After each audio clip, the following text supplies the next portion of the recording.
Face à l'UE, May contre Tusk, au Royaume-Uni, tous contre May, le Brexit dure se profile et le lièvre Theresa May l'a répété lors du sommet informel des 28 chefs d'État européens les 19 et 20 septembre, elle n'a pas l'intention de faire marche arrière sur le Brexit. Sauf que son plan de sortie de l'UE a été refusé par les 27 membres et risque de l'être aussi par le Parlement britannique. De quoi voir se profiler un Brexit sans accord. L'Union européenne se montre de manière presque unanime en faveur d'un second référendum sur le Brexit. C'est ce qu'ont déclaré les chefs d'État maltais et tchèques lors du sommet européen informel qui s'est tenu à Salzbourg, en Autriche, les 19 et 20 septembre dernier.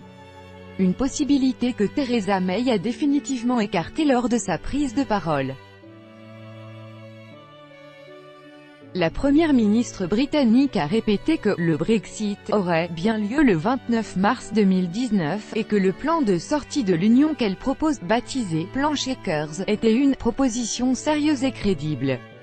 Sauf qu'au cours du même sommet, les 27 États membres ont considéré que le plan Chequers n'est justement pas acceptable sans concession britannique supplémentaire. Cette stratégie de sortie de l'Union européenne repose sur la mise en place entre mars 2019 et décembre 2020 d'une zone de libre-échange pour les marchandises et de normes communes pour tous les biens. Le cadre des relations économiques tel qu'il est proposé ne fonctionnera pas, ne serait-ce que parce qu'il saperait les fondements du marché intérieur, a déclaré Donald Tusk. Le président du Conseil européen a ainsi clarifié l'une des objections des 27 au plan de Theresa May.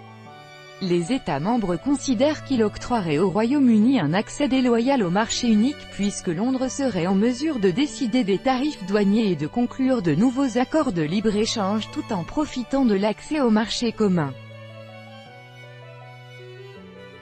Emmanuel Macron s'est également prononcé contre le plan Chequers si le gouvernement britannique n'y apportait pas des changements substantiels en déclarant « Les propositions faites en l'état aujourd'hui ne sont pas acceptables, tout particulièrement dans le domaine économique et en l'état, le plan Chequers ne saurait être un plan à prendre ou à laisser. Un des points d'achoppement des négociations concerne la frontière irlandaise. Là où les Européens demandent qu'un « filet de sécurité » qui implique une frontière douanière entre l'Irlande du Nord et la Grande-Bretagne soit mis en place en cas de non-accord, Londres refuse catégoriquement de créer une frontière en mer d'Irlande.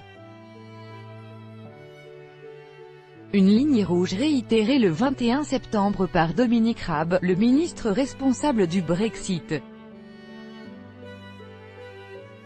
Bien que Theresa May ait prévenu qu'elle était prête à une sortie sans accord, elle s'est toutefois engagée à présenter de nouvelles propositions pour régler ces différends peu après que le président du Conseil européen, Donald Tusk, a déclaré « La question irlandaise reste notre priorité et sur ce point-là, nous aurons besoin de plus que de la bonne volonté ».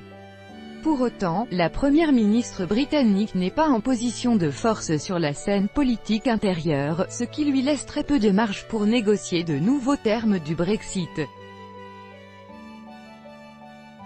L'ancien ministre du Brexit, David Davis, a déclaré le 20 septembre qu'un « noyau solide comme un roc » d'entre 30 et 40 députés Tories serait prêt à voter contre le plan Chequers. Si cela devrait advenir, Theresa May se retrouverait en minorité au Parlement, les termes du Brexit ne seraient pas ratifiés et on irait tout droit vers une sortie sans accord.